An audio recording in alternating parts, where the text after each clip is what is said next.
Welcome back to Re-SearchTerms.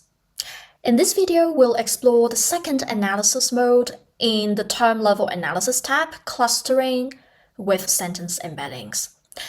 This function gives us a different but complementary perspective to the word co-occurrence network, which we have walked through in the previous tutorial. So in the first mode, word co-occurrence network, we saw terms connected if their definitions shared the same vocabulary. Here, instead of focusing on words alone, we use embeddings to capture the meaning of whole definitions. That means two terms can still be grouped together even if they don't use the exact same wording. So what are embeddings? How does that work? We used word-to-vec embeddings, which break down definitions into bags of words and represent them as semantic vectors. Then we calculate cosine similarity to measure how close two terms are in meaning. A higher cosine similarity means the terms are conceptually more alike. If you'd like to know the technical details, including our embedding pipeline, you may check out our preprint. So once the similarities are calculated, we use UMAP to reduce the data into two dimensions, while those further apart are less related. You can see here the clustering graph of terms. Each dot represents a term again, and these dots are also colored by cluster.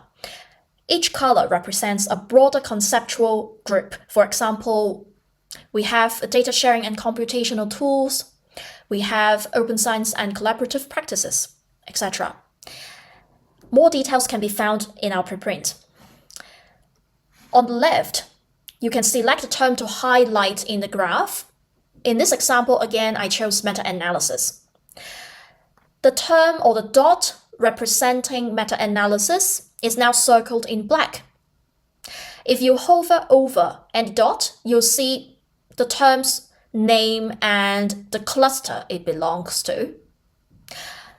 This would allow you to quickly explore the conceptual neighborhood of any term.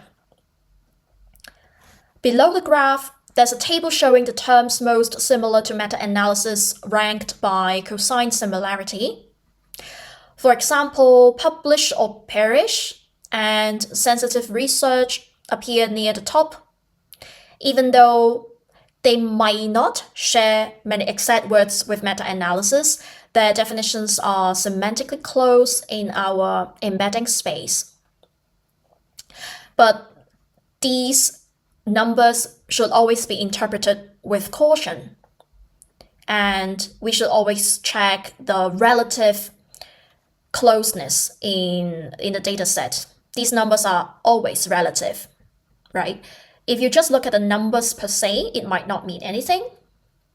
So we always need to check the relative difference in cosine similarity across terms so that we can have a better understanding of the closeness of these terms.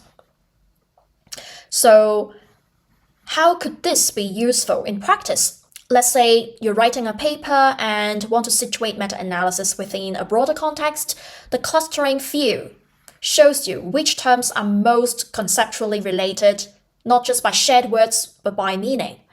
For instance, meta-analysis shows strong similarity with terms like publish or perish, or maybe data access and research transparency.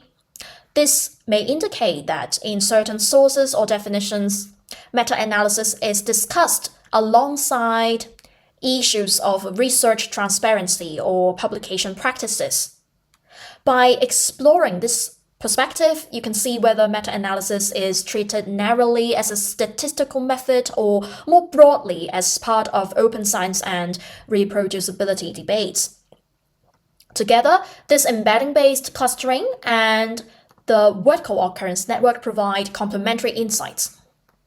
This can help us understand both language patterns and probably deeper conceptual relationships. That's it for the clustering with sentence embeddings mode in the term level analysis tab. In the final tutorial, we'll look at the final analysis mode, types and tokens, which explores vocabulary richness. You can find all tutorials in our playlist, linked on the app's homepage, as well as in the description box down below. Thanks for watching. I'll see you in the next video.